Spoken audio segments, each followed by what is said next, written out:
It's Friday, October the 20th. This is Meet the Movie Press. Today we're going to cover box office, Netflix, 80 movies and $8 billion worth of content. We're going to look at the ongoing Harvey Weinstein saga and the Snowman. What the fuck happened with that?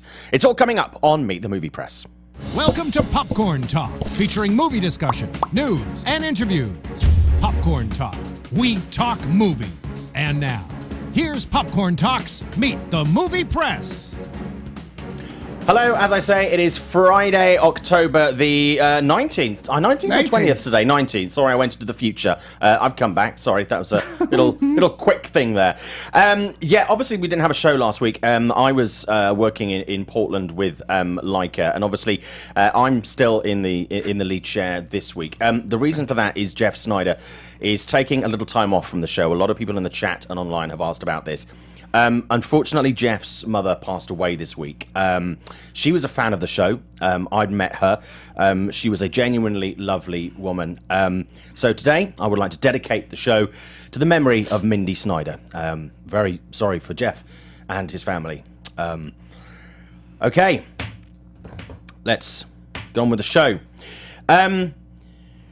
Demetri, thank you for co-chairing with me this week. Oh, again, just a pleasure and an honor to be here, and it's great to be back, and thank you for asking. It's good to have you back. When you were here a couple of weeks ago, we had a great response, which is wonderful. Thank you, and thanks to everybody who watched. People know you from Anatomy of a Movie. Yes.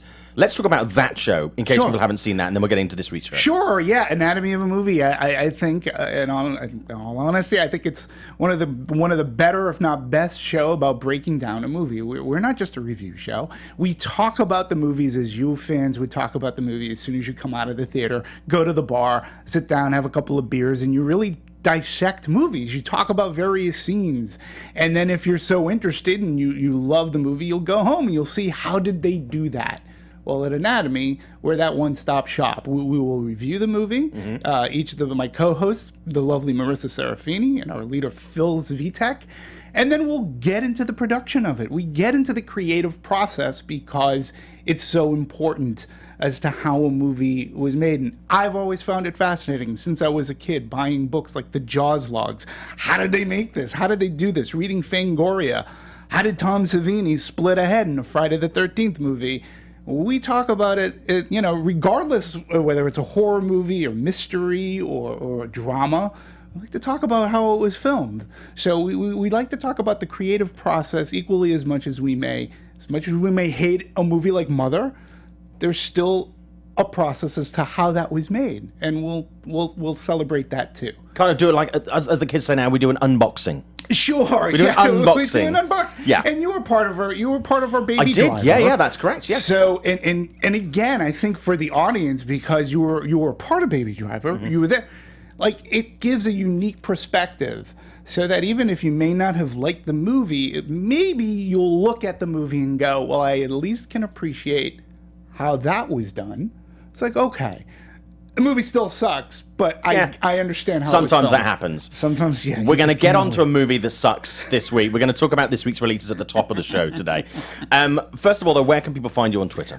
You please support me on Twitter at dmovies1701. So that's at dmovies1701. I also wanted to let you know a couple of things. I'm wearing in honor of Peanuts. Yeah. It's The Great Pumpkin, Charlie Brown, which aired last night. Yeah. I'm a big fan, and I'm a believer since. That's on my DVR at home. I haven't watched that yet. Yeah, I have it on Blu-ray. And also today, I think it's worth mentioning Bela Lugosi's birthday. Yeah. Happy birthday. I don't drink wine. Yeah. So we're in the Halloween mood. A craft brewery that I go to called Phantom Carriage. They're actually having a vintage Bela Lugosi bottle release this weekend. I'll be there tonight, and I'll go there tomorrow. And then tomorrow night, Bella Jr. is going to be there. That's pretty awesome. Isn't that great? That's here in LA, right? Yeah, in Carson. So craft brew, and it's horror themed. I'm in. It's pretty much a winner. You got to come down sometime. It's awesome. If you like Meet the Movie Press, then you'll definitely love Anatomy of a Movie, which you can also find on the YouTube channel for Popcorn Talk. Absolutely. Now, I took you to see a movie this week. You did. One of the major releases. It's not a huge weekend for movies this weekend at the box office. No. Traditionally a bit of a quiet one. It was The Snowman. Yeah. Now, this came out in other territories last week. It's an adaptation. It's got Michael Fassbender in the lead as a cop called Harry Hole, which sounds... That's a weird name. It sounds like it's almost its own porn parody. Yep, yeah. And it's basically about a detective hunting a guy who is, or a woman, who is killing people and leaving snowman heads, effectively, and snowmen at the scenes of the crime. It could have been great, right? Well, I think, I mean, it's based off of a very popular series of books that started to become popular because it was all around that Stieg Larsson, Girl with the Dragon Tattoo, which is extremely popular. This Joe Nesbo. It's a Scando thriller. Scando mystery thriller, and his Joe Nesbo's is very popular. Martin Scorsese bought the rights, wanted to do this years ago. So I'll let you take the lead. And the cast, the cast is great. Michael Fassbender, J.K. Simmons. Oh God, who else? Chloe Sevigny. Yes. The other woman, the lead Charlotte woman. Gainsbourg is in there. Rebecca Ferguson is in there. Rebecca Ferguson. It's a strong. Toby Jones is in there. It's a really good cast. Val Kilmer. We'll get to Val in a second. It just doesn't work on any. Behind the camera. Behind the camera. Scorsese executive produced. Directed by Thomas Alfredson, who did Tinker Tailor, and also, which I didn't love, but I enjoyed, and Let the Right One In. So he's a guy who's got a good track record, and obviously before that it was non-English language movies, which did very successful in his own territories. But he's been talking in the press this week about the fact they didn't film the whole script. He wasn't entirely happy. There were 2 editors on the movie, which it reminded me on an editing point of view that. It was like, you used to do like, was it called Chinese whispers in school? And you'd like write one thing, you'd fold the paper over. Sure. Someone else would write the next line of the story, then they'd fold it over and do that. It kind of felt like narratively, and as far as the edit goes, it felt like that was happening. You were passing it to someone else without really knowing what had gone on before. The narrative was horribly choppy. The characters were so badly drawn. It was horribly miscast. Yeah, so far, I agree with everything you said. I mean, it was almost like getting... for you people who like to do jigsaw puzzles, the kinds that you put together in frame, it was like a 1,500-piece jigsaw puzzle and half your pieces are missing. I mean, the fluidity of this movie was just all over the map, and it seemed as if it were cut with a hacksaw. And that is unfortunate considering, like, this is more... all intents and purposes, it's Martin Scorsese's creative crew, the people that he uses. He was originally meant to direct it. Yeah. It's just... This is one of those things where I gotta blame the studio in some semblance, because how do you just let them go without... There's an executive who's in charge of this and who has the script, and what happened? Well, this started out as one of the most anticipated movies of the year. It was certainly on a lot of people's top 10 lists. They really wanted to see it because of the cast, because of the people involved in it. And because of the look. I mean, the trailer makes it look really, really good. It makes it kind of look like a Scando 7. Yeah. Everybody in it has British accents or very bad Scando accents, which makes no sense at all.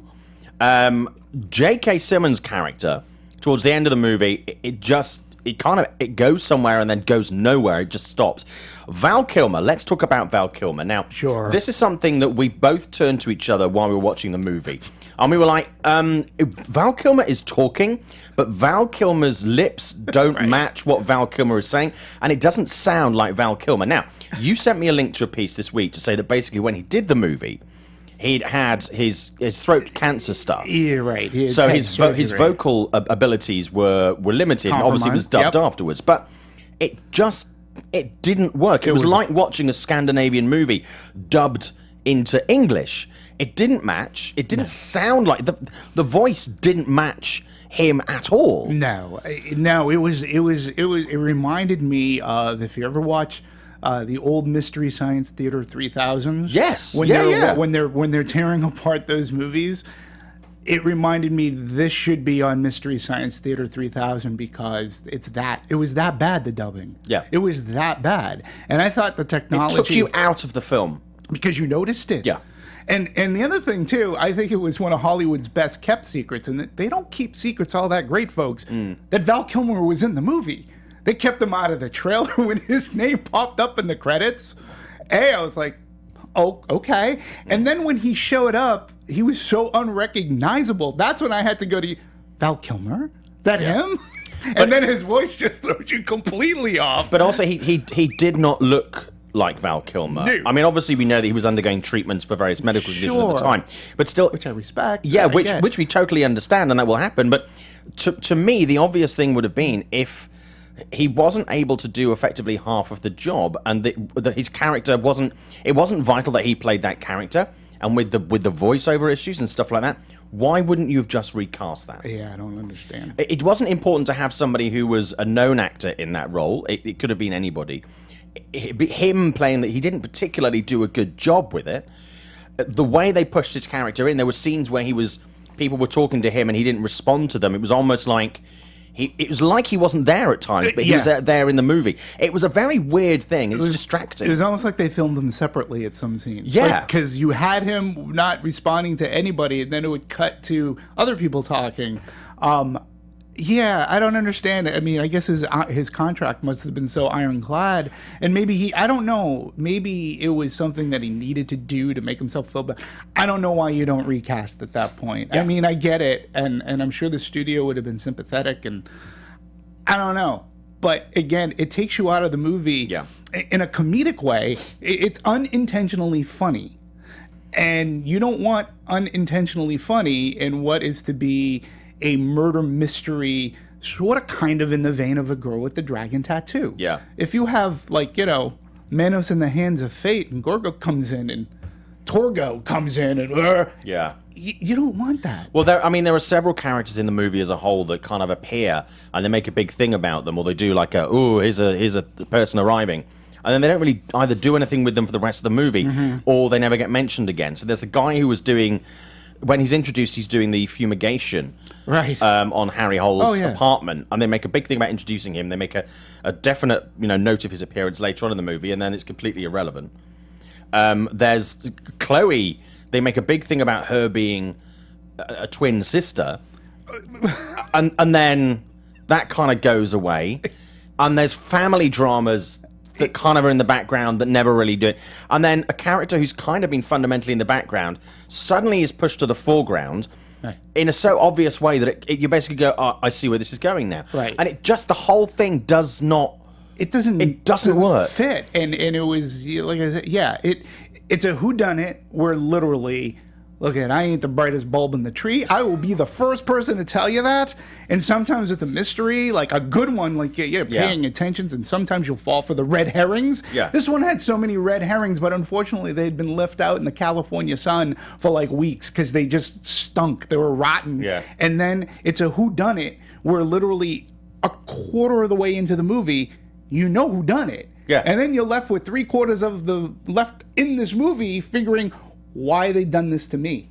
Like, why this is all like I knew when it comes to the end, you're like it. And my other biggest problem with this was a Harry Hole is a detective, supposed to be one of the best. Yeah.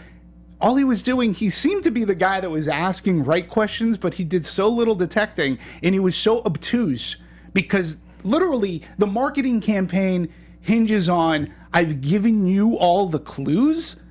Well, if I can see the clues a quarter of the way into the movie, why am I smarter than you? And he doesn't see the clues until literally the last quarter of the movie. Yeah. He's not that great of a... He doesn't do much detecting. No. And he's not that good. No.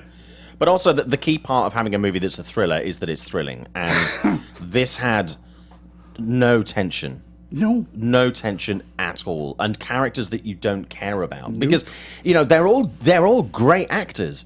But they just either badly act, or the material is like, we just can't do a lot with this. It's almost like they did the first run of each scene, and they were like, yeah, take, put it in the can, next thing. Okay, let's move on. It the whole thing was just... It's like if they took... Somewhere there's a really good version of the movie where they took all the scenes and stuff that... No, I don't think so either. But they had all the good bits that worked and they've got it somewhere else. And then they just go like, let's take all the offcuts and that's the film we're going to release. Yeah. I mean, if I was Universal, I probably would have... I would have probably just pushed it out straight on VOD. I would have just stated it and just the loss, just maybe release it in February. I mean, obviously, all around the holidays, and people might mistake it for a holiday movie. The Snowman, right? Well, Michael Keaton did that already. True. But you and I also talked about you bring up the trailer. You and I talked about this too afterwards. I don't think there's a scene that's in the trailer, which is a good trailer. Yeah, it's a great good trailer. It got my interest, but there's not one scene in the trailer that happens in the movie. Does that make sense? We're always tricked, and it's a different movie. It's a different fucking movie. Yeah, and I'm all for not putting especially with some comedy movies, they put a lot of the jokes in the movie. Sure. And I'm like, yeah, put a different joke in the trailer. Then when you go into the movie, it's a different joke, and you still get to laugh. You don't feel cheated out of your money like you've seen it all before. Sure. And so I'm kind of like, yeah. So I'm the same with thrillers. Put a bit of stuff in there that isn't in the movie, but the trailer, it's like a different film, and I wanted to see the film that the trailer sells, not this. And I think they kind of, I mean, some of the Scando thrillers are very low piece. They feel very stark. They feel very monotone. They're very raw. And I think they tried to do that here, but they just made it dull and almost incomprehensible. It lacked any but also panache. Incomprehensible, but also strangely fucking obvious at the same time. Oh yeah, which is quite spectacular. Very spectacular. And it was written by three people. Three people are credited for writing the screenplay. And to me, we talked about this too. It was as if they put them each in their own cabin, locked the door, and said, "Okay, cabin A, you get to write the first. Cabin B, you write the middle. Yeah. Cabin C, you write the last act. Here's the book. Yeah. Read the book and adapt." Well, but when do I know when? No. Just, you're not to communicate with one another at all. Just write it, and there's your script. And then they look at the script. And we'll throw all the papers up in the air, and then we'll take some from that pile and some from that pile and some from that pile. It had flashbacks that, again, like you said, at the end of the day, a lot of them just didn't amount to anything. Yeah, it's very sad, too, because, again, the talent in front and behind the camera are people that you want to admire and you want to root for. And even when a film is terrible like this, I mean, it's an absolute dog's dinner. There are people who put a lot of time, a lot of effort, a lot of money. This is on their IMDb, this is on their resume, and it just turned out to be a shit show. Yeah. So we appreciate that into every single film, even bad films, there's a lot of time and effort and money and blood, sweat, and tears that are involved in this. And we're not doing down the people whose passion it is to make this stuff. Sure. It's just sometimes the final result goes horribly wrong. And this is a really good example. This is probably, I very rarely, even this year when I haven't been that sort of wowed by that many films, I very rarely feel like I've been robbed of my time. And I kind of, by the time I got from the ArcLight to my home, I got a bit angry. And when I got home, my wife was like, "What do you think of the film?" And I was like, "I'm kind of pissed off." Yeah. You know? Well, feel free to use what I use often on Anatomy of a movie, especially if it's a movie that was bad. I say that movie, it made me angry. Yeah. And it did. And the more I thought about it, it made me angry. And speaking of Anatomy of a movie, we're going to be talking about the Snowman next week. So I urge all of you to go see it this week. You've got to read it. And then come and join the party. Think on of all Anatomy. that money that is being spent. No, serious. Come and join the conversation next Friday when we talk about the Snowman. Take one for but the team. You know what, though? Here's the thing about movies. Somebody might actually like it, and I want to hear that opposing opinion. I'm not opposed if you put it out there intelligently, because as I said on top, I'm not the brightest bulb in the tree. I might have missed something. If I did, it's your chance. Well, go ahead, go see it, and we'll talk about it. We'll break it down. We're in a theater full of other film journalists. Nobody thought it was a good movie. Nobody thought it was a good movie. So I don't think we're going to win any converts. And also, I'll apologise if you are going to go and see The Snowman this week.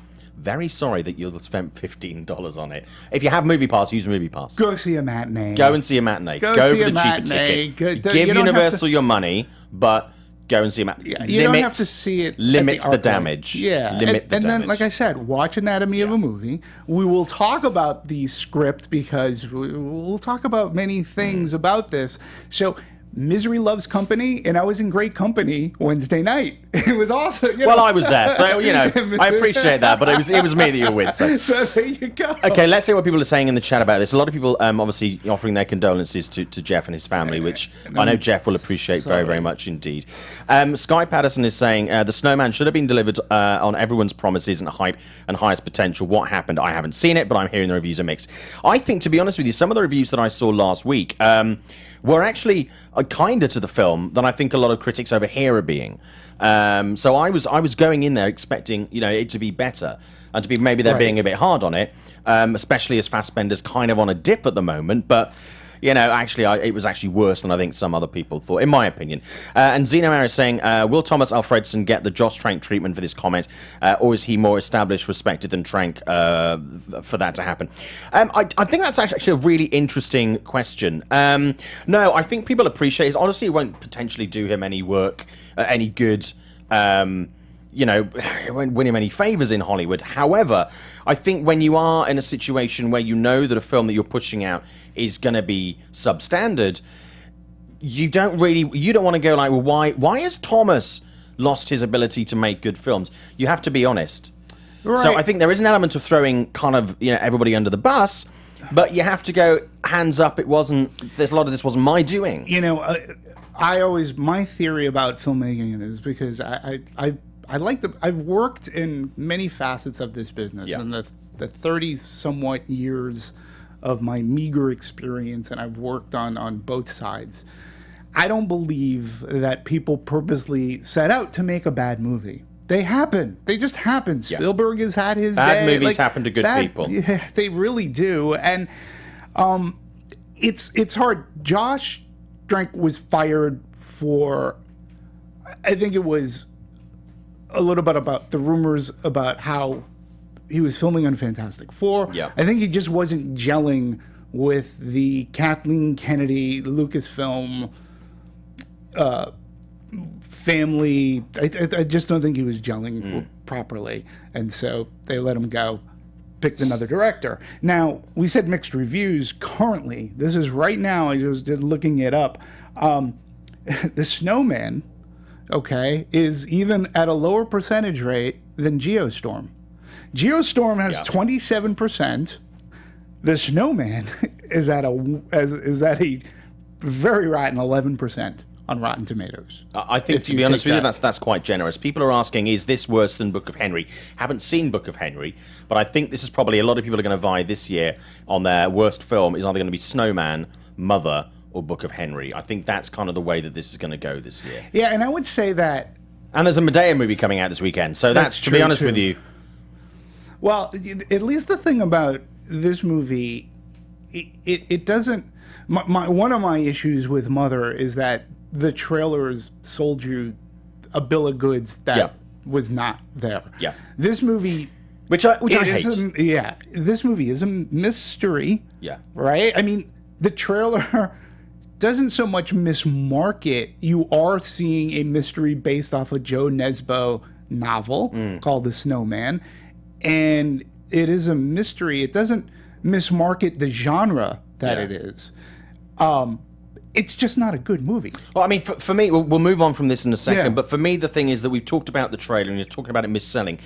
If you know that you filmed good stuff and the good stuff you put in the trailer, why wouldn't you put the good stuff in the final film?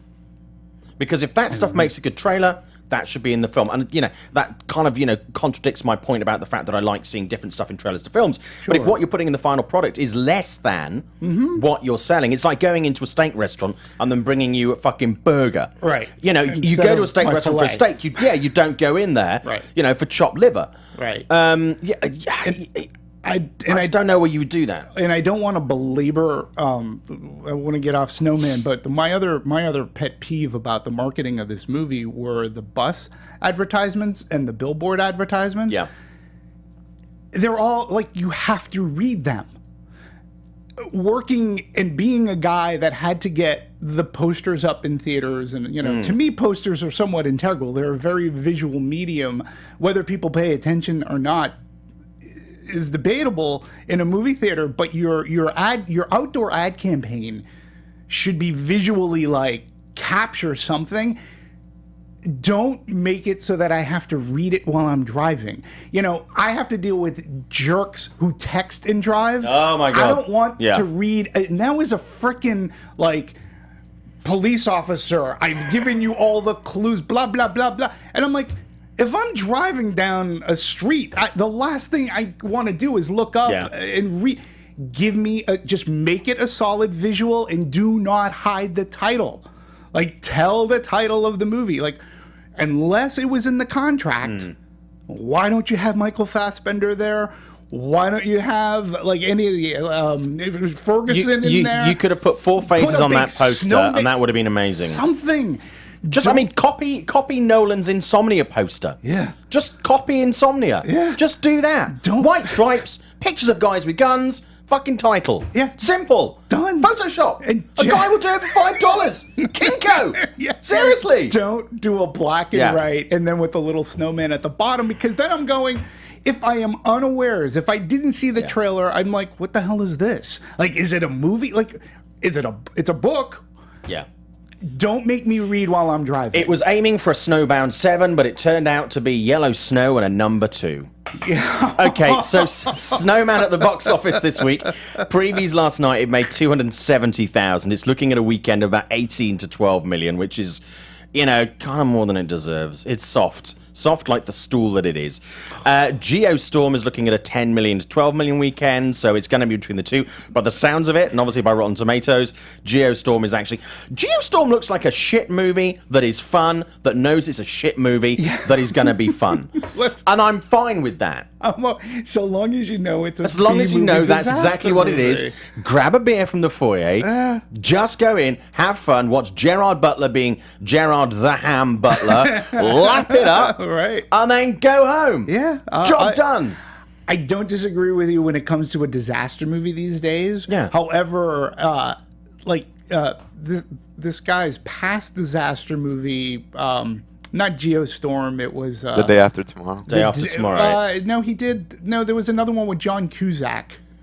2012. It's 2012. Yeah. Okay, there were hints of Geostorm trailer. Like, because if anybody were to ask me, oh, what did you think of 2012? I say it's 2 hours of John Cusack running away from a crack in the ground. Yeah. And that's what that is. Like, literally a crack in the ground. And there was a crack in the ground in the trailer with a car trying to escape the crack in the ground. Listen, I like me a good disaster movie as anybody else. I grew up with the greatest of all time, Poseidon Adventure, Earthquake, Towering Inferno, and then of course the trifecta, the Shake and Bake, and we're all upside down. So Geostorm, I could have a good time at, but then again, I also recognize that it could also make me angry. I'm going to go see it next week because my movie pass has turned up. So it's the kind of movie that, like, my wife turned to me, we saw an advert on TV, and she was like, oh my God, that looks terrible, but I quite want to see it. And I'm like, she's a tough crowd. If she is like, that looks shit, I want to see it, I'm going to take it. So we're going to go next week. Also out, I mentioned Madea Boo 2. 760,000 in previews last night, looking at about 20 million. The first one took 28.5 million, so this is down on that, but it's kind of, compared to everything else this week, it's still doing well. Yeah. Only the Brave only took in 305,000 in previews last night, looking at a soft opening of about 6 million. And it has the highest rating on Rotten Tomatoes now. It's just not landing with audiences, and I just don't. Well, And it's a good cast. And apparently it's pretty good. I haven't seen it. Yeah, I haven't seen it yet either. But here's, it's if you're in California, you've been dealing with the topic of wildfires now for the better part of the month. Many people relocated, dislocated, many deaths. Many people lost a lot of property, wineries. So, okay, I can understand if the California contingent doesn't rush out to see this. Also, it looks to be a heavy movie. I know somewhat of the story, and Joseph Kosinski, the gentleman who did the Tron sequel. Yeah, and did Oblivion. Yeah, directed this movie, said that he's done a great job, but it sort of reminds me Deepwater Horizon, in a sense, with the exception that this one could be a little heavier, and I think with the state that we're in the country and worldwide, it's tough to go to see. I talked about this. It's tough to see movies that could possibly be depressing. It is, but also on the counterpoint to that, I'm amazed that considering at the moment there is what I call PP, peak patriotism, whichever side of the aisle you're on, and these are stories like this, Stronger, Patriots Day. Right. These are stories about heroes. We're not necessarily military heroes, but heroes of everyday American life, and audiences aren't going to see them. Now, I kind of thought that in the day where we are at PP, everybody would go and see this because you wanted to celebrate American heroes, but it just doesn't seem that when it comes to putting it on the big screen, audiences are willing to or want to go and see that. I'm a little bit confused by that. And I understand. I see your point of view. My take on it, though, is, you know, it takes it's effort to go to a movie, and I think right now more than ever, and studios should take heed of this. You know, shift needs to be taken where movies are entertaining. You must entertain your audience, and I don't care if it's frivolous entertainment. I don't care if it's like, you know, back in the 80s, Pretty Woman kind of entertainment. Yeah. People need to, if they're going to get out of the house and turn off their TV for whatever channels they're watching the news, they want to spend their $12, $15 and come out at least feeling good about themselves. And I get the patriotism, and there's a lot going on today. It's just hard sometimes to go see a very serious movie, even though it's about real-life heroes. In a sense, you sort of kind of get a sense that real-life heroes are there's going to be a loss of life. And I think it's hard to take right now when we're reading and seeing so many things. I want to also talk a little bit about Tyler Perry. Okay. You know, listen, I was at Lionsgate for a decade, better part of 10 years, and was there from the very beginning, the early beginnings of Tyler Perry. Re-released his first movie. Now, listen, I will be the first to tell you, do I defend his movies? His movies aren't made for me, and I had to watch his movies, but that's okay. You can't deny him his rabid fan base and what he did and the work that he put in to accumulate this fan base. And they love him, and they love him for a reason. He's a very hardworking man, and again, like I said, I'm not defending his movies, but they're not made for me. There are certain, like the Hallmark Channel is not made for me, but I understand the audience that it gets, and 100%. That those television movies will be huge through the ratings. When we at Lionsgate at the time, we had no idea of his popularity until we put Diary of a Mad Black Woman was his first movie release, theatrical release. We set up you could pre-buy tickets, and we set up a special line for it. I was traveling on behalf of Lionsgate, going around the country, spreading goodwill for it, you know. And while I was on the road, I was in Texas at the time, and the line went live, and within 15 minutes, it crashed. We had no idea what we were getting into. I understand his popularity. The gentleman has desperately tried to cross over with not great success. And I think he's finally realized. Now, look, he was in the Star Trek movie, the 2009 J.J. Abrams Star Trek movie for a cameo, and he was in Gone Girl. And he actually impressed a lot of people. Go, Tyler Perry? But he was good in that movie. And I know that he desperately wants, or at a time, he really wanted to cross over. But I think with his Madea character, he knows who his fans are. They're going to go see his movies. For whatever. He's a very hardworking man. And listen, a great philanthropist. Very a much lot of so. people don't know about his philanthropic work. Absolutely. And so I just want to say, like, yes, you can say that this movie is awful. Am I going to go see Boo 2? No, probably not. But again, I just have to say, just from working on his movies and seeing the movies with his audience, good God, like they eat it up. They love it. Again, not for me, and that's fine. That's not every good. movie has to be for everybody. Nope. So that's something we and accept. His audience really, really loves it, and they'll go. So that's all, just in my limited experience, again, my meager experience in the business. That's a fair observation. Also out this weekend is Wonderstruck, which I've heard good things about, but I haven't seen. And also Jungle, which is a small release and is now also going on VOD. It's Daniel Radcliffe's new movie. I got a screener for that. I did an interview with him for Forbes, which you can find on Forbes online, where he talks about the film. He talks about his investments in art and books. Did you know he was an art and a book collector? I had no idea. Yeah, no, he does that. He owns a number of properties as well. It's quite interesting. And also why he will never appear in a Star Wars movie. He's Harry Potter. It's basically the reason. He doesn't need to. Spoiler alert. Yeah. But yeah, so basically Jungle is actually a really good movie. He doesn't get a lot of love for his post-Potter work generally.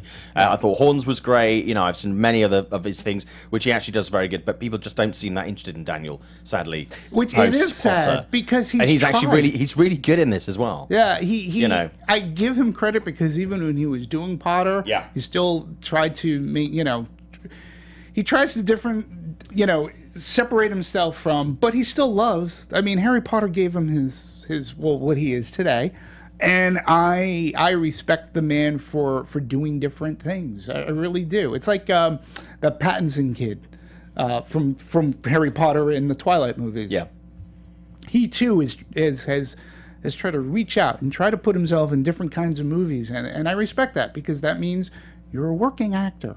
And you're trying, and eventually it'll catch. And this is contained in the article. Actually, it's worth reading it. Basically, about the fact that he can go and do whatever he wants because he's got the Harry Potter money, and it doesn't. A lot of actors aren't allowed to do that. But it's an interesting piece. Although I say so myself, so do check it out. I'm going to post a link to it on Twitter. @Showbiz Simon is where you can find me on Twitter. And one other person from that, well, obviously Emma Thompson. Okay, not Emma Thompson. Emma Watson. Emma Watson. Yeah. But the other person too is Tom Felton. Yeah, Draco Malfoy. Now he can get easily pigeonholed. He was in one of the first Planet of the Apes movies. He was he was a bad guy again, but he was in Megan Levy, a movie that like 5 people saw, which is too bad because it was really great. Pretty decent movie. Directed by a woman, and it was a fantastic movie about a true Wonder Woman. Tom Felton was in it, and you look at his character and you go, "Wow, it's so good to see him play a good guy." Yeah. And he pulled it off, I thought, tremendously. I was so happy for him as an actor, because I'm watching him in a movie, and I like him. He's good. Yeah. So good. Also need to mention The Florida Project, one of my favorite films of the year. Yes. It goes wide this weekend. Thanks to film nerd Jamie for reminding me of that fact. If you can see The Florida Project, really do check it out. Willem Dafoe effectively plays a supporting role, even though he's the only name in this movie. From the same guy that did Tangerine. Seriously, it's just a beautiful... It's one of those movies where things happen, but not a lot really happens. It's a fly-on-the-wall snapshot of people's lives. It's seriously, it's absolutely phenomenal. So I do highly recommend if you're going to see that, and you're looking to spend $15 this weekend at the movie theater, that's where it is. Okay, a lot of other stuff to get through on the show. Sure. By the way, if you do want to call us this week, we're going to open the lines, so just give us a call. Don't have to, no pressure, but the number is 424-253-0504. That's 424-253-0504 if you do want to call, if you have a question. Ideally, you'll talk about something that we've discussed on the show, and then we can talk about that more widely.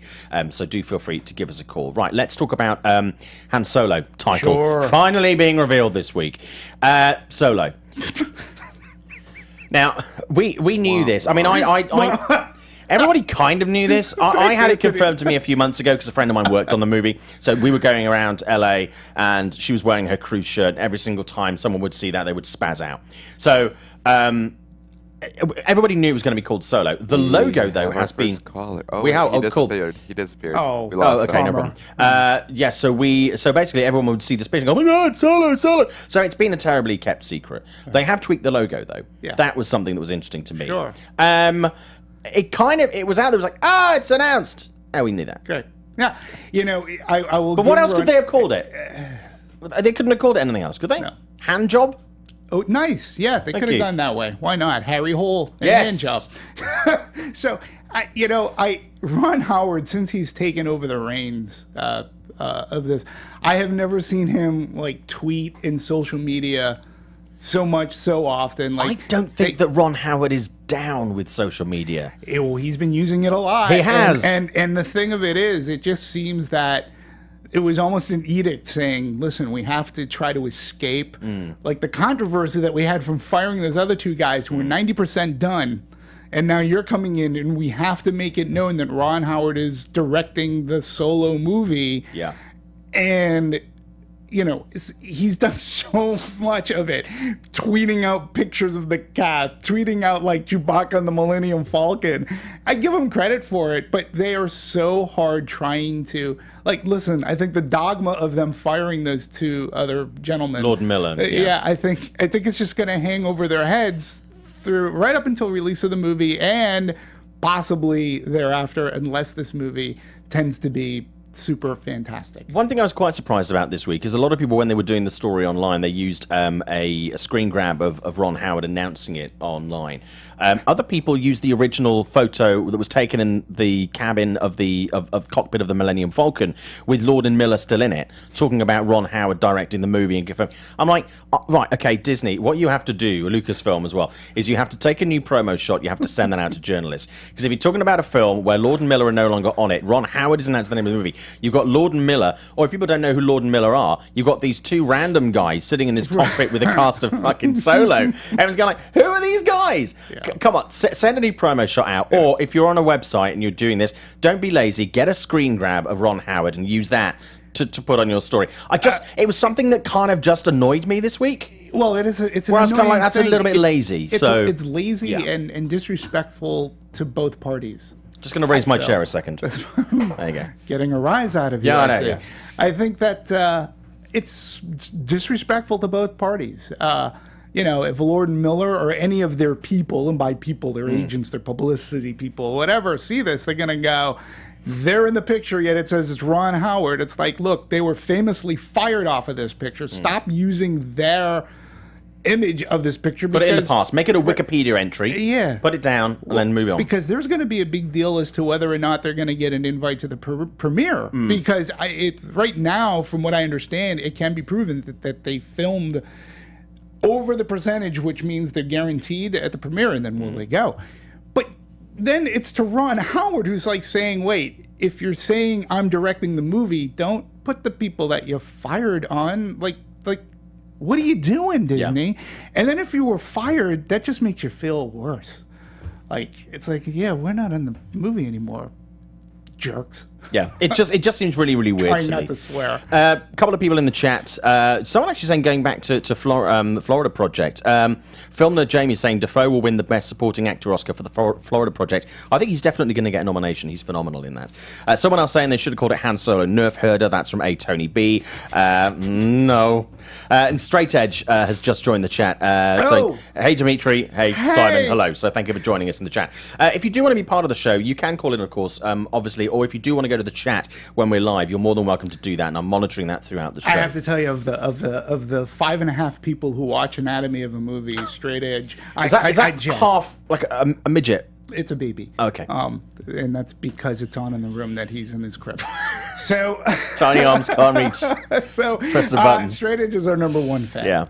Number one fan, and she's been just amazingly supportive. Like when I see trolls, say, petition to get Demetri off a show or something like that, she's always there. And so we appreciate that. You know what? We appreciate that. You've had issues we talked about this. Yeah.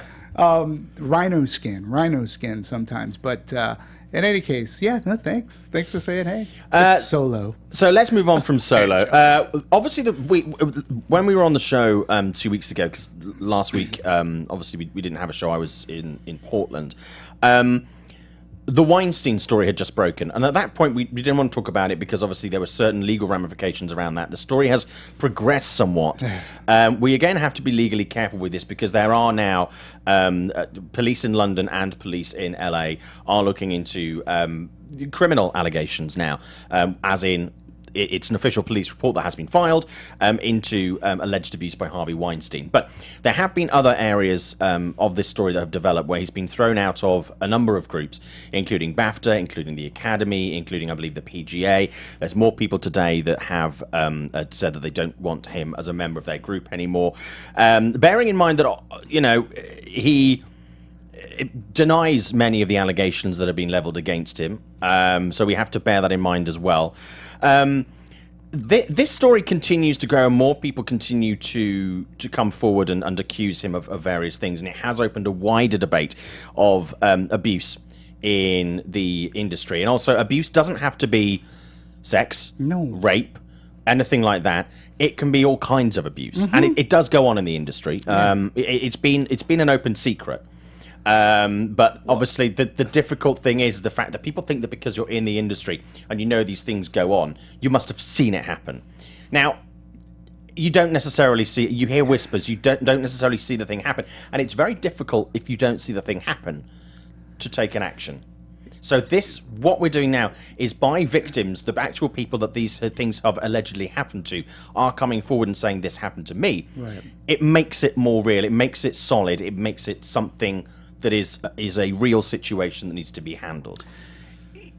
Yeah, and I'm glad you said that. You know, there are many forms of abuse when you walk into a workplace. There's a term called hostile environment, and my whole thing is, and I'm very. It really just flat out sucks what many of these women had to witness, endure, put up with. When all they wanted to do was work. And they would work with Mr. Weinstein because of reputation in the movies that he would produce. He was also very successful in campaigns, in Academy campaigns, and getting notoriety for that. So you understand that. The thing about Harvey Weinstein is, and again, my meager 30 years working in distribution and exhibition and production, he was a very abusive man. He created hostile environments, and I would go on to say that there were many people, male, you know, his sales team, whose job would be to get the movie into theaters, his marketing team, you know, his distribution team, you know. To walk into work and have furniture be thrown in your general direction, that is not an environment that anybody should have to put up with, and anybody would have to deal to get, and to have it done in front of your peers, and to have you belittled and yelled at, you know, being put on the verge of a nervous breakdown and being afraid to walk into your office should never happen. And, you know, being in this business, sometimes it's just hard to escape. I've worked in hostile environments before. Yeah. And, you know, you learn sort of kind of quick. And this is where I hope change, I hope change happens. But here's where I really hope that it changes, because I learned this, and that is, you know, human resources. Number one, human is in the job title. They are mostly there to protect the company, not the human, like if not the human that is going there to complain or talk about an issue.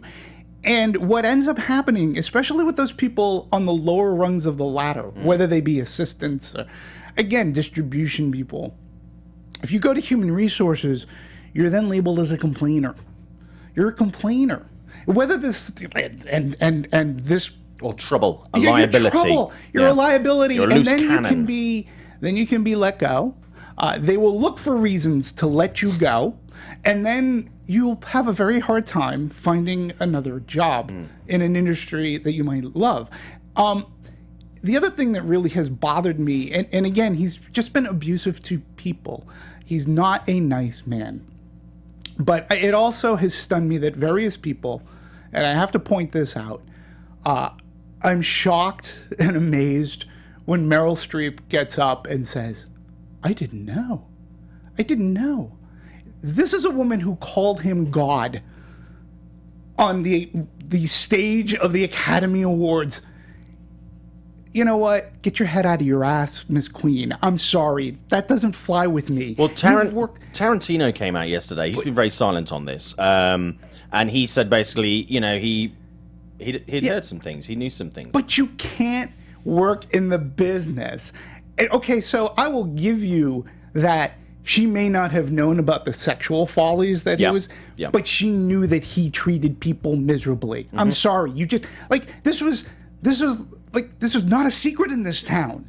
If people were going to interview, I was interviewing for the Weinstein Company and people were like, you sure you want to do that? Like, I'm looking for a job. Like, you know, give it a go. You know, I'll earn my stripes and then maybe, you know, whatever. People knew how bad this man was to people and his abuse. So it just shocks and appalls me that people like a Meryl Streep will say, oh, I didn't know. No, you knew, but you gave him the biggest credence. That's the other problem. This industry and other industries enable the behavior because you reward them. But in an industry, when you want someone to fight for you, you want, and I am in no way condoning that kind of behavior at all, but when you're in a competitive industry, you want the most vicious pit bull on your side fighting your corner. Sometimes the pit bull will then eventually turn around and bite you. And it's like school bullying. You know, you want to be on the bully side because otherwise, if you're not on the bully side, you're on the victim side. And it's a dog-eat-dog world. I'm not excusing that behavior at all. But the behavior becomes lauded. And let me give you... It does, yes, which is not okay. It's not okay, because when you go on the stage and you say Harvey Weinstein is a god, the people who aren't in the business, who don't know the business that much, who don't know the worst-kept secret, they think that he is a god. And so there are two movies that you should watch. The Devil Wears Prada, okay? And Swimming with Sharks. I was going to say Swimming with Sharks, yeah. Those are two movies. Because if you watch those movies and you're an employee of that Devil Wears Prada, is that the kind of environment you want to work in? And this is the kind of environment that happens in Hollywood. I'm sure it happens in other places like the publishing realm, but this is CAA agents. Michael Ovitz had a horrible reputation for, like, but to be a mailroom person in an agency, that's where you cut your teeth, and you were supposed to take that garbage and that abuse. It's rampant, and it's not excusable. And when you continue to give these people awards and bonuses that are double their salary, you enable that behavior to happen. And then when people like Mel Gibson, like, it's all about money in this town. And it is all about money, but you don't have to be a dick. You don't. I'm very lucky to know some of the most successful, most powerful producers, directors, studio executives, who are some of the nicest people, the most generous people, the most giving people you could imagine. And people go, what are you doing in Hollywood? Right. And then you get other people who are absolute monsters, and are also successful. Yeah, but they're like, and I've worked. But you make a choice, and it's the same with when it comes down to taking advantage of people. You make a choice, and people also have said, "Oh well, you know, people will do anything to get famous in Hollywood." You know, maybe some people were like, "Oh, they're asking for it." No, even if someone is saying, offering themselves up to you, you have a choice to say, "No, this is not appropriate." You do, this is not okay, you know, to abuse your power of position. And this is not just in Hollywood. This is whether you're working in a supermarket, whether you're working in a car showroom, whether you're working in a movie theater. It's not just the Hollywood industry that this happens in. You're TV, right. online, etc., etc. You make a choice to abuse your position of power, and if you do that, you cross a line. I agree with you, only to the extent that we are in this industry of dreams. You know, there's no business like show business, no business I know. And that is very, very true, because some of these people, they're trying to make their bones. They're trying to, like, if they've had a lifelong dream to be an actor or an actress, or they just want to work in the business, whether it's behind the scenes or for a studio and a distribution. 100%. Right? And sometimes you have to, like, you're really not given the choice, because again, who do you go and talk to? You can go talk to somebody, but then there's a time, and this is where I hope it all changes, you get labeled as a complainer, and that, instead of the abuse that'll get out there, it's, oh, well, that person complains. That person they don't want to deal with it. And they sort of kind of stick their heads in the sand. And I think this is a wake-up call. I hope so. Because I think it is going to create a massive shift in the industry. I hope so. Now, because I've worked with some, like you said. Yeah, some amazing people. Wonderful people. Kind people. Open-hearted, kind-hearted, charitable people. Charitable, mentored Very me, charitable. And to those people like Steve Rothenberg, Chachi LaPrette, Joan Corrado from the Universal office, these are people that they may have had some issues, but they never abused their power. Now, you can have a shitty day and you can be rude to somebody. But it happens to everybody. But that is different to being just someone who is abusive 24/7. Yeah. So you're right. I hope there is a change, and I hope that I hope if you're in that environment, I hope that human resources helps humans in dealing with this hostility that happens in the workplace. I've been very impressed by the hashtag MeToo, and a couple of weeks ago I commented after the show online that I've been the victim of sexual abuse within the industry. It was like 10 years ago now. It was in London, and it was a serious sexual assault. So it happens mostly to women. It happens to men as well, and I think there's a difference, I think, with men and women. Well, obviously there is, because there's men and women. But I think with women, it's a lot of people don't tend to believe them, because there's always the, oh, well, what was she doing? What was she wearing? Blah, blah, blah accusation, which unfortunately gets leveled, which has nothing to do. You could be stark naked. You don't deserve to be sexually assaulted. Agreed. It is unacceptable to take that kind of liberty. But also there's men, where the fact that a lot of men don't come forward, because it's like, I'm a man. I don't get abused. I'm the victim. I'm strong. I'm not a victim. And there's that. But Terry Crews came out and said just a year ago there was a major studio executive who came up to him, grabbed his penis at an event through his trousers, and made a comment. And Terry's like, I've met Terry Crews. Me too. He's a big man. And he's you don't grab anyone's penis anyway, but you don't go up to Terry Crews and grab his junk. No, in fair, he's one of the nicest. He's a lovely man. He's so thankful for the position he's in, because he was in the Expendables movie. Yeah, he's a genuinely lovely man. So it happens to men as well. And it's the thing I think is, whatever happens now, and I'll get onto that in a second, I think it's great that now people are being able to speak out. They feel they have the support for the voice, because as you say, if you're one person, it's you against David versus Goliath. Right. What if they don't believe me? What if I ruin my career? What if they never employ me? What if I get labeled as a troublemaker, or someone who makes up stories, or blah, blah, blah? It's very difficult. The thing for me is, and I absolutely support every single organization that has made the choices that they have over Harvey Weinstein, and they should do over other people within the industry. It should not stop here. My concern now is moving forward, where obviously there are active criminal investigations in LA and in London, allegations that have been made against him.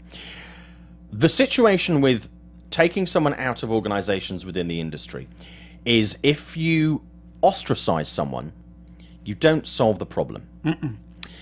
When people make allegations, the next step in that is for it then to become either a civil or a criminal situation. That is the logical and the next step along this. Otherwise, it only becomes, and it remains, a he said, she said situation. It doesn't go past that. But it's hard, and here's where the thing is, if you ostracize, it doesn't solve the problem. No, it doesn't. It pushes the problem away. It doesn't. And if you're out of sight, you're out of mind. Yes. And this is the same whether it's someone in the industry, whether it's a priest, whether it's a funny uncle.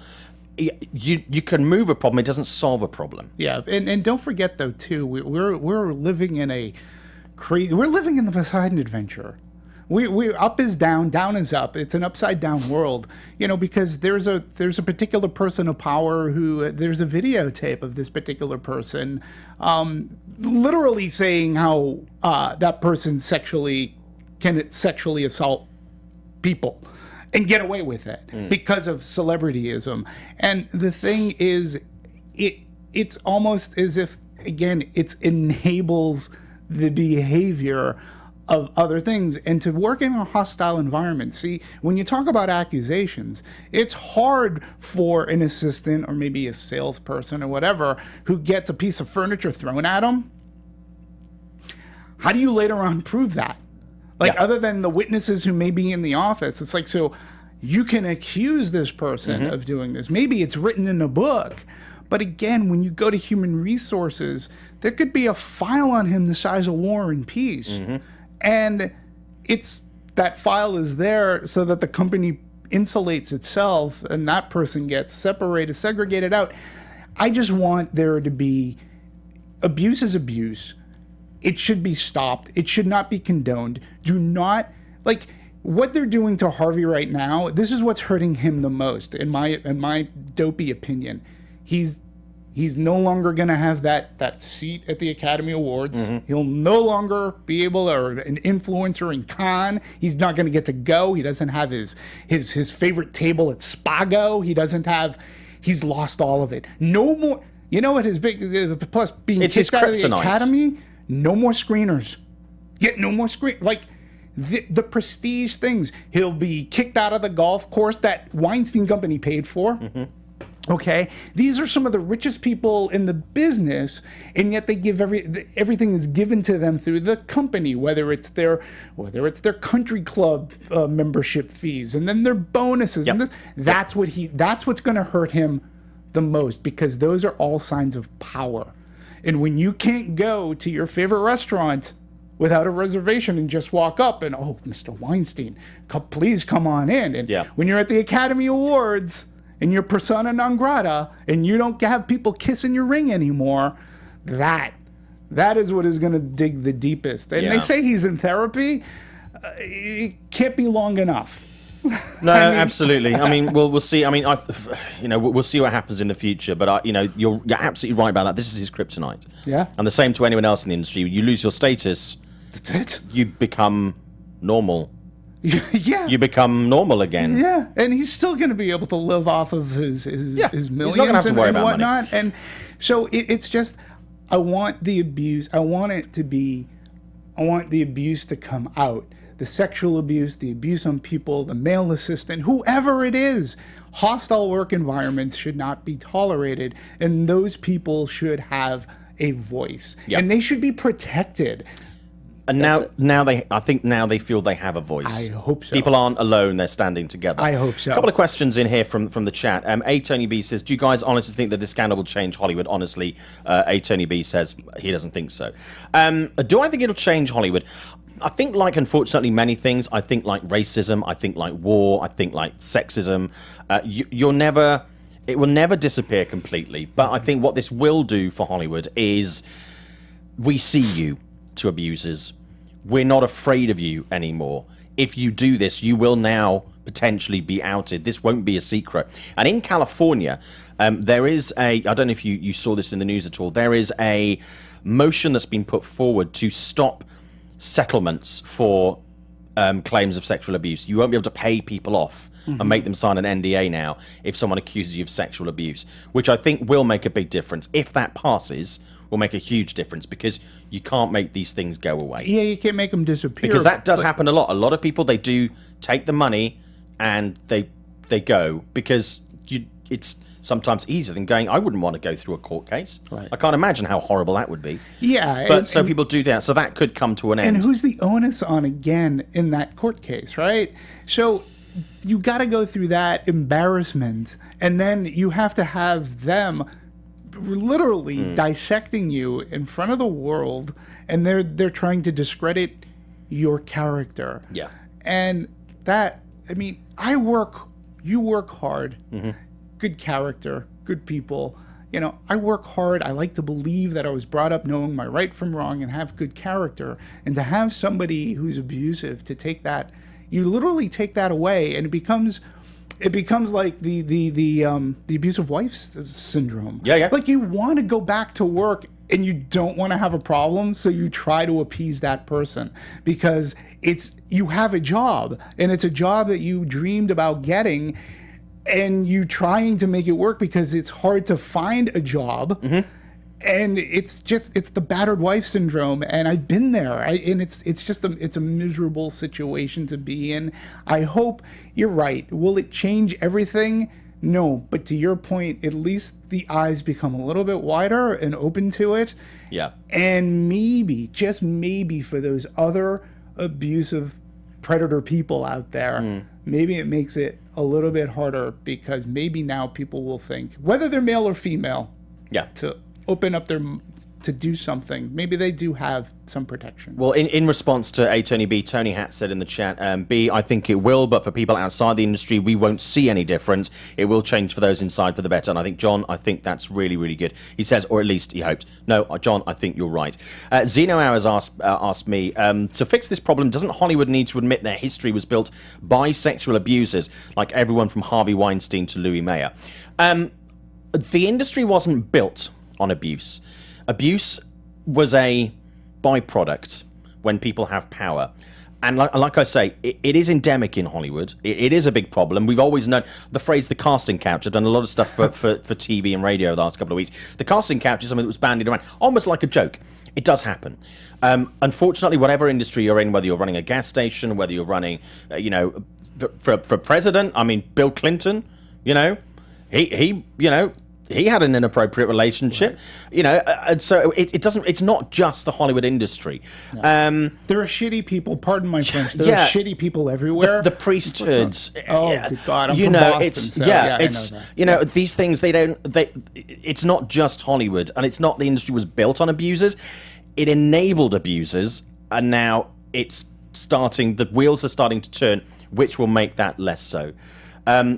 Okay, so also Zeno, Harvey Weinstein's treatment of others and trades should have been enough to get him thrown out of the elite status. Well, the thing is that just being a dick, it doesn't difficult. No, it doesn't. Arrogant, work that way. It doesn't work that way. No, because he got because the Academy. If it did, Hollywood would be empty. Well, Hollywood voted.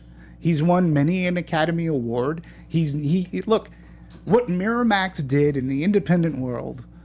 Still to today. It reinvigorated. It changed the world of distribution of independent movies. And he made some great movies. Right, and there were some great movies, and his brother as well. We can't deny that. And they made them evolve. Yeah. They had Dimension, they had horror movies. I was just watching H2O, Halloween H2O. His name's on that. It was a Dimension film. Miramax made so many movies. And I did, in a sense, work under Harvey Weinstein and the Weinstein Company, or Miramax, because they felt Miramax, we had to release Fahrenheit 9/11.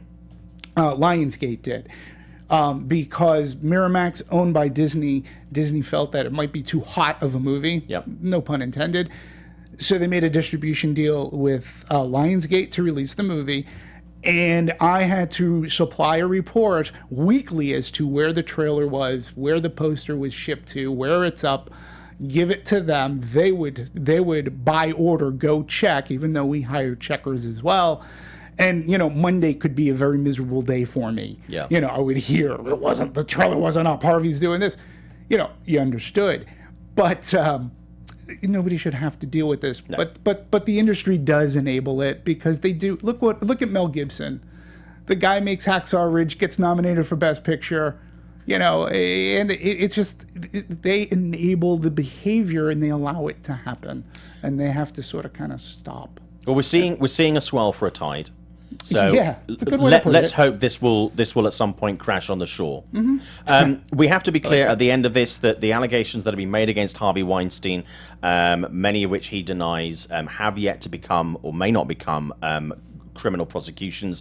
So that's the current. These are allegations at this point. We have to be very clear on that. Let's move on from this now. Okay. Appreciate the feedback in the chat. It's really good to have a debate about this. Yeah, absolutely. It is a wide topic, and we do appreciate it. Thank you very much. Thank you for doing that, and thank you for also keeping it civil. A lot of people online over the last couple of weeks have just been making spurious and outrageous and quite ridiculous comments. But it is really important to have an intelligent debate about this. Yeah, and I want to thank you for allowing me to get on my little soapbox too. No, it's true. It's important to have all these different viewpoints. We've had experience in this, and I'm sure many of your viewers and listeners too. Again, this is not just indicative of this business. It just gets out more because it's Hollywood. It happens in every type of business, and some people who watch us because they're fans of movies, they do something different. They may have been witness or privy to something too, regardless of what they do. Lend an ear, take some time, do what you can do where you can do it. It's really, really important. The other big topic I want to talk about, we're being wrapped up at the moment, so we've got just a little bit longer. I know, we've been almost an hour. Netflix announced this week that they're looking at spending $8 billion on content and approximately 80 new movies. To be honest with you, the quality of the Netflix new movies. I mean, $8 billion in content is fantastic. That is a really nice, tidy sum. And they're upping the number of subscriptions at the moment. They're really on a roll. Figures came out this week. You know, we're now Nielsen are going to be able to give more of an idea about who is watching what for how long and how regular, which is going to be invaluable. It's going to be invaluable to some people, and it's going to be a nightmare for other people who've kind of been making stuff that isn't up to standard and coasting along because they know Netflix will buy it. And it's kind of more pressure on them, which I think will increase the quality. But 80 new movies over the next couple of years, I think is a really, really good amount of movies. That's not, for large movies, that's not far off what you would expect for, national release. Right. Which is good. If you're talking a bit, well, number one, now I understand why there's been a rate increase. So $8 billion will do that. Here's my thing about Netflix. Like Ted Sarandos, they so want to be big players in Hollywood, and they already are as far for what they do. But he wants bigger. He wants to be theatrical. He wants to be considered for Academy Awards and stuff. My only advice, suggestion, you want to hire me, that would be great. Play by the rules, sir. Don't if it ain't broke, don't fix it. I don't think it's broke, but you want to keep on breaking the rules. Like Amazon at least plays by the rules of the theatrical window. So if they get nominated for an Academy Award, I'm all for it. But sir, you can't go day and date. You're cheapening your product. And I don't care how great a review you get. If your movie is going to be showcased on Netflix and then we're going to put it in 2 theaters, you're cheapening your product. And just open up a distribution department. Just play by the rules. You want that Academy Award nomination? You want to put a ton of money into making movies and getting a great script and great actors? Go for it. Do it. But just play with exhibitors. Just make sure that people go to the movies and make sure that when that movie comes up, Netflix, produced by Netflix. That's the best advertising that you could get. And you're playing by the rules, and then when it comes Academy time, people won't poo-poo your stuff. Don't cheapen the product that was made specifically for cinema. When you're, and I got nothing against your streaming stuff. Your Marvel stuff has been a ton of fun. Your comedy specials are amazing. Just, if you want to play in the big boy, you want to play in the big screen, make it for the big screen, release it theatrically, get a talented distribution team, set up Netflix Studio. That's what Amazon is. Maybe you don't want to because they've already done it, but hey, you want to be legitimate movie theater stuff, make it for the movie theaters, stick to 90 days, and then you have it. It's your product. Then you could push it out on your Netflix. It's your stupid thing to stream. No, I think I 100% agree with that. I think where this is really going to come into its own is the fact that it could potentially prove a really good breeding ground. We're always talking about diversity and new talent on the show for people to come through and make movies of a good quality on a small budget. Now, we've seen Blumhouse have absolutely nailed this, and we've seen again very recently with Happy Death Day, movies of $5 million, which is not a huge amount for a movie, but then they're going theatrical and they're making a shitload of money. If we can see the quality of some of the stuff that, say, Blumhouse is doing, and other studios for $5 million, put that on Netflix, they will buy it for $10 million, and they will get rev off that as well. You're laughing. I'm not laughing. Look what Manchester by the Sea did for Amazon Studios. Nominated, like Casey Affleck wins, Best Actor. You played by the rules, Amazon, and look at the attention that you got for Amazon. Netflix, you can do the same thing. I agree with you. Make micro-budgeted horror movies. I don't care. Get great. I mean, I don't know how much Manchester by the Sea costs. $10? Just, you could make great movies. advertise it, play them in art houses, let them expand, let them grow, let people find them. And then in 90 days, Netflix, you get to stream to your heart's content. And then come Academy time, if it's worthy enough, you get nominated, and then it says Netflix, a movie produced by Netflix. People in the chat saying, has any studio ever released 80 films in a single year? No, I'm talking about sort of major blockbuster movies. That's what I'm looking at. So no studio has, I don't think, certainly off the top of my head, has released 80 movies a year. And this won't be 80 movies within 1 year. This will be over a period of time. Yeah, it's probably about 8 years. I mean, your average is about, depending on the studio, it's about 10. Yeah. A studio like a Disney will release. So we're talking about tier A and tier B kind of movies, not the sort of the stuff that's small, indie, etc., etc. We'll take those out of the picture. We're looking at sort of major studio movies. So sort of $5 million and above. Absolutely. John is correct in saying that Neil Turretts actually wrote a great piece about Netflix on Tracking Board, the site that Jeff is in charge of a few weeks ago. Netflix needs to fill an unlimited amount of airtime. That is true. I think a key part of the success, aside from quality and the subject matter of movies that they put out there, and obviously the talent that it attracts as well, is the navigation on Netflix, which is a major bugbear for mine. I'm a big fan of Netflix. I'm the same thing. It is horrendous. There is so much great content in there, but trying to find it is like trying to find a needle in a haystack. It is one of the worst organized interfaces. Another key thing, I think, is going to be publicity. It is actually surprisingly difficult to get access to talent for some of their movies over the last couple of years, I have found.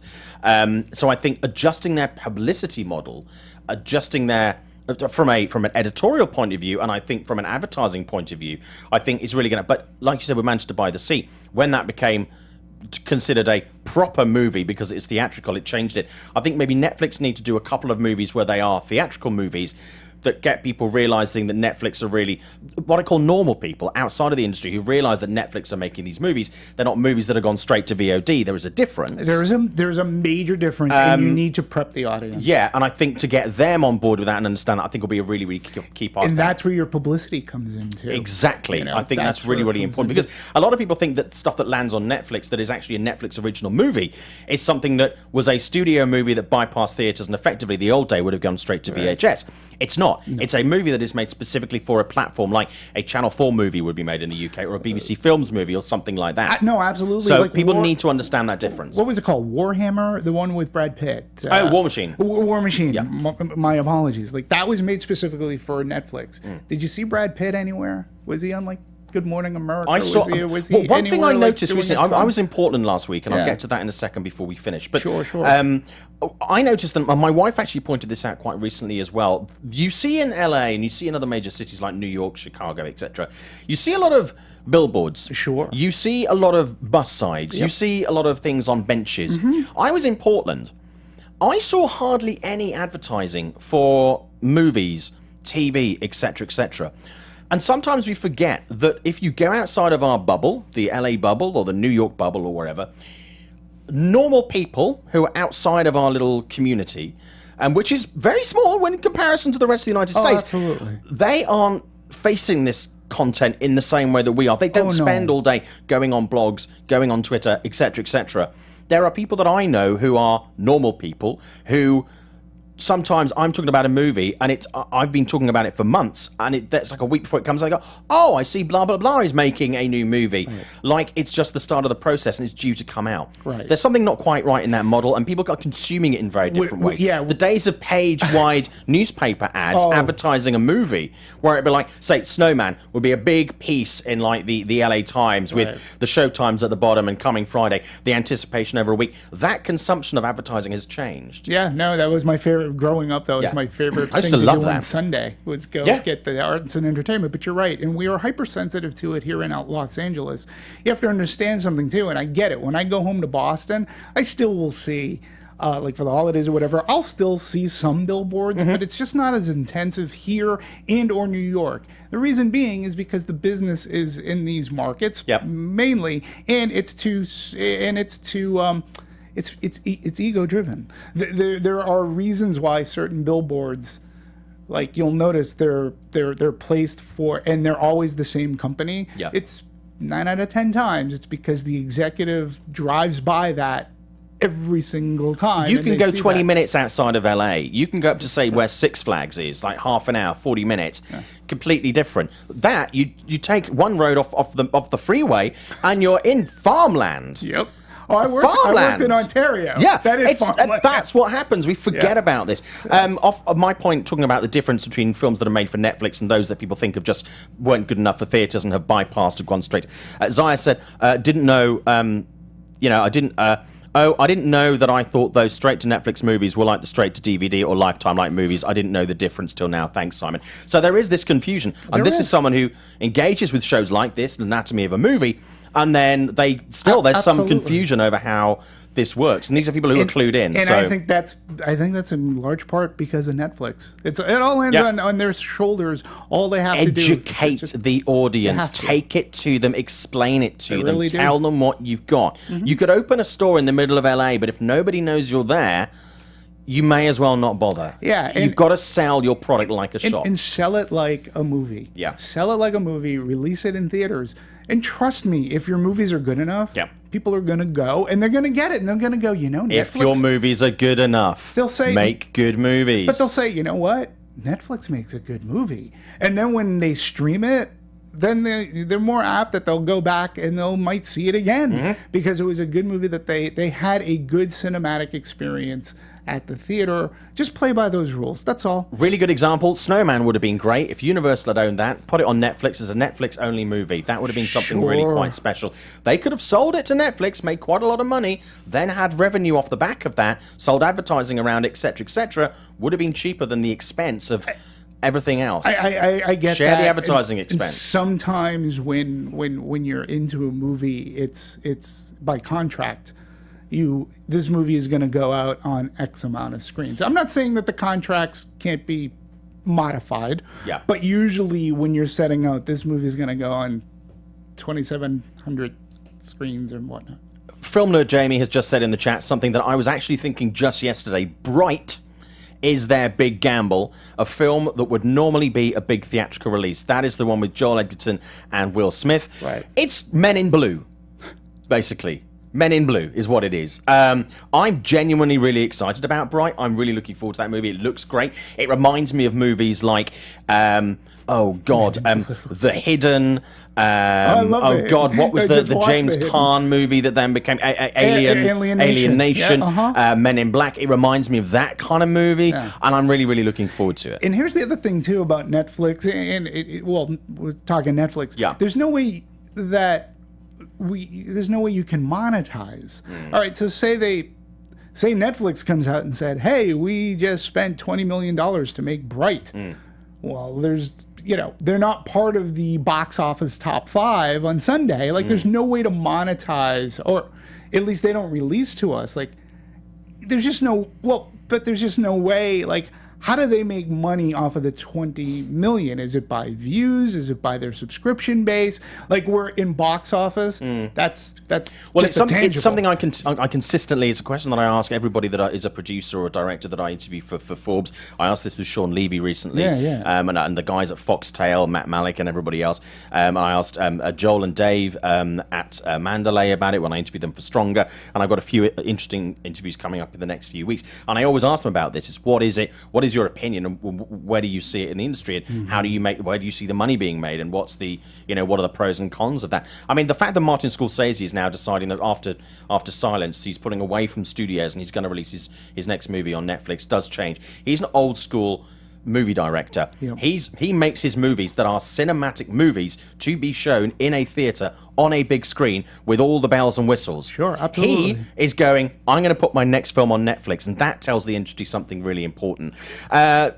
Before we move on to trailers, I want to touch on those quickly before we finish. Yeah. Tony B says, what about Oakshire? Really good example. I saw that it was released, limited release in some theaters. I saw it at the New Beverly. I thought it was fantastic. I think if they do more like Oakshire, but they do things like, say, Bright, and they release it on a certain number of screens in key cities, then they can do that as well as that. Do that 2 weeks. Use the Inhumans model from IMAX. Release it in certain cities for 2 weeks, either in IMAX or on a regular screen. Get some money off the back of that. People who can access that and will want to pay and see it on a big screen will do that. Then the rest of the time, you need to then put it on Netflix and everyone else can watch it. But your key word is people who want to. Again, to have the movie business thrive, and by the movie business, I do mean the cinematic experience. Yep. I'm all for the theatrical experience. But a lot of people, first and foremost, normal people, don't care. They watch movies on their phones. I get that.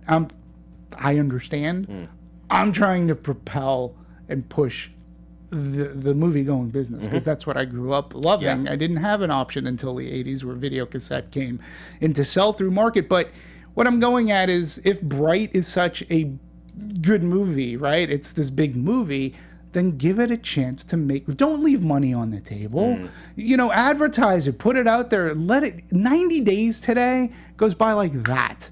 It goes by like that. And if the movie can make money theatrically, right, and you can count for that money and say, Bright did really well. And then if it gets good reviews, then look at that. Look at how that machine turns. And then when it's on your streaming service exclusively, and then when you can sell the Blu-ray for something that you're streaming exclusively, then the machine works. Then everybody makes money. And it's just not put onto, I don't know, to me, it just cheapens the product. Where if Bright is as good and as it may look, it should be on the big screen. That's all. And I'm not saying that streaming services can't make good movies or TV. I mean, look what AMC has done. Look what HBO has done, right? But my question to you is this. If you took Game of Thrones as it's filmed today and put it on a big screen, it's not going to look as good. Well, this is something I spoke to Sean Levy about because we Stranger Things season 2 starts on the 27th. It looks amazing, by the way. I spoke to him about the fact, could we see, they use Game of Thrones, they put it on IMAX for, to introduce a season. And I said, could we see a season start or season end on the big screen for Stranger Things, put it in theatrical for a couple of days? He's open to that. So we could see this kind of transitioning. It's on both screens. We start things off on a big screen, we move them onto the small screen, we have a different edit that's available on Netflix. If you want the fuller version, director's edit, you see it in theaters. There are lots of things. I think this will develop as a model as it moves forward. I think currently, just to get the content there and the perception of what it is, it's not an also ran, it's as good as, it's just on a small screen. I understand, but again, it just doesn't look the same. No. Why? Because you need different cameras, you need to make your sets bigger, you need to change things from a cinematography level so that it fills that space, and it does not look cheap. And Game of Thrones looks fantastic on HBO, and I have a 65, 70, whatever. I have a big screen, flat screen TV, so all that stuff looks great. The Expanse and science fiction and supernatural looks great. But if I were to take that show, and I've seen Doctor Who in the big screen, it just doesn't. Okay, I see it on the big screen. It just doesn't look as good. Okay, trailers next. A Tony B, OMG, Stranger Things season 2 on the big screen. Shut up and take my money in caps. Tony. Okay, it won't be season 2, but read my interview with Sean Levy. Look, we're possibly tying the idea of maybe season 3 starting off with a big screen premiere, possibly a season finale. Don't know, just ideas. Take your blood pressure meds, sit down, breathe, don't get overexcited just yet. It won't be for season 2. Dude, I want it as much as you. But breathe. We'll get through this together. We'll get there. Well, we will get there. At least they're paying attention. Okay, so a couple of trailers before we finish that I want to touch on. Black Panther came out earlier this week. A lot of people were very excited about this online. You watched it. Yeah, absolutely. A couple of times. Yeah. Sure. I mean, I'm unbelievably excited for this. Not just because I'm a fan of Marvel generally, and Thor Ragnarok, by the way, absolutely nails it. Reviews came out this week. I did a piece for Forbes ranking all the MCU box offices to date. You might want to check that out. This is a movie that I'm looking forward as a Marvel movie, but also it looks great as a movie on its own. I think that's where Marvel excels. Yeah. And it does look really good. I mean, I'm looking forward to it. They know how to They know how to make superhero movies, and they know how to market them. I mean, it's Disney now too, but yeah, no, they cut a really good trailer. And what they always focus on, and this is what folks, and I'm sorry for you folks that really love the Justice League trailer. What's lacking in that trailer, that's in Black Panther trailer, is there's a semblance of story in the Black Panther trailer. Like, I'm getting that there's a story. Got to there. agree with you on that. I mean, if you can't cut a trailer and tell me exactly who your villain is and what the stakes are and who they're fighting against, that's an issue. But Black Panther and the Marvel movies, they always do a good job of setting up, this is the story. Thor Ragnarok, they not only give you the money shots, but they're telling you without spoiling the movie what I'm going into. And their movies are always seem to be centered around story. With every DC movie, I'm going into Justice League looking forward to it. Again, I'm not expecting Wonder Woman. I'm hoping for something more like Wonder Woman than Suicide Squad. Let's see how that goes. Staying with superheroes, the New Mutants trailer, or teaser trailer, effectively dropped this week. I personally, they're looking at doing a trilogy, kicking off with this one. I like nicely too. Dark. Yeah, sure. It looks really good. We were talking just before we went live about, I said that it sort of kind of reminded me a little bit, teeny bit, Robert Rodriguez is The Faculty, but yeah, a little bit dark. Here's my thing though. Let's make one really good movie that makes good money before we start thinking trilogy. Let's I hope they just focus on making the one movie and then go, aha, we have a hit, people liked it. And then we'll talk about making a sequel to it. So, but it looks good. Yeah, I'm liking it so far. And I like it's a relatively fresh cast. I like that. Yeah. I really like that. It won't take me out of the movie and gives me new people to like. And I think it's quite nice because I think Fassbender's a great example. We're seeing a lot of people that we're very familiar with, very popular actors, very able actors, doing a lot of projects they really shouldn't be doing. And I think it's great. They could have put anybody in that lead role. I would love to have seen someone fresh, or just Skarsgård. Yeah. Alexander Skarsgård could have hammered that. He could have nailed that home. Would have been a home run. Even in a terrible film, he would have still been a shining light. Fassbender, very, very dull. The third trailer is Wonder. Wonder looks just superb. It's a boy with a facial disfigurement. It reminds me of Mask. You know, the Cher and Eric Stoltz movie from the 80s, which I love. I'm really looking forward to this. I do love something that is kind of a weepy drama. Yeah, I mean, one of my favorite movies of this past year was, speaking of superheroes, the Chris Evans movie Gifted. Superb movie. Criminally underlooked in movie theaters. That is on my top 10 films of the year. And this had hints of that. Yeah. It also had hints of... there was another movie outside of Mask. It was a Jodie Foster, Little Man Tate. Yes. Had hints of a Little Man Tate in it too.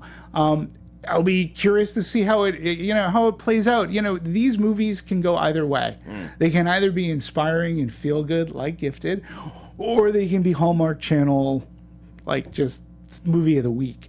They can go either way. I hope it's more on the Gifted side of things. Yeah. Because with people that go and see it. Yeah, and I hope, if it's as good, people should rent Gifted because it is so good. And if you want to see Chris Evans outside of Captain America and the rest of that cast was just amazing. And again, I walked out of the theater, I just felt good. I was like, not only did I see a good movie, I was like, I just felt good about the outcome, about everything.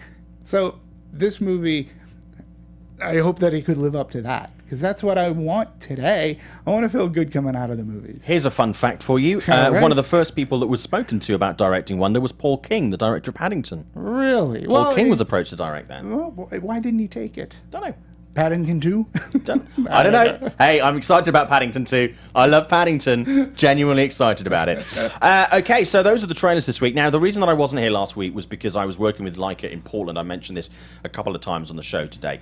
It was in association with the Portland Art Museum. They've got a Leica exhibit that started last Saturday, and it runs until spring next year, early summer, spring next year. I've done a piece on it on Forbes. I'm going to plug that in there as well. That was a preview piece.